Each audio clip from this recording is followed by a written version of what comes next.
বাসা হ্যাঁ কাঁচা কাঁচা লাগে কেক না ছিলাম দেখে হানি লেগেছে কিন্তু কাঁচা কাঁচা লাগে হ্যাঁ হ্যালো বাবা ওই যে বাড়িতে রাখলাম খাইলাম কাঁচা না ইয়ে গেছে ও নাই গেছে কেন গেছে মনে হয় হিলে যা সর চালা গুরু গেছে ইটটা গুরু নিয়ে গুরু হাই হাই বাইঙ্গা রে বাইঙ্গা দাও 200 কেন দাও নেম লাগতেছে গান্না স্যার গান্না বাজা গুরু গুরু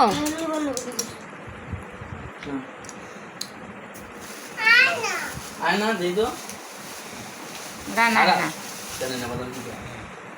সে তো কাল গরম করে দিবি চয় খাইতে লাগাই না খাইতে না আয় না ও মোটা মশা দি দেব না আরে মনে হয় না কেলে কাল কাল বমি করে ভরে লাগছিল সে দুই ছিল সারা দিন না বাজাইলো কত দিন বাজলো তো কি এর মাথা শুয়ে সমস্যা বমি করছে না পানি না দিতে না আর বাজে না কি করে বাবা গুরু গুরু একবার পানি এনে দিয়ে ধুইয়া ওই গানে হ্যাঁ এই তো কইতা না দুয়ার বাদ দিলে বললেন তো দিই মামা আমার একটু বাদাম দে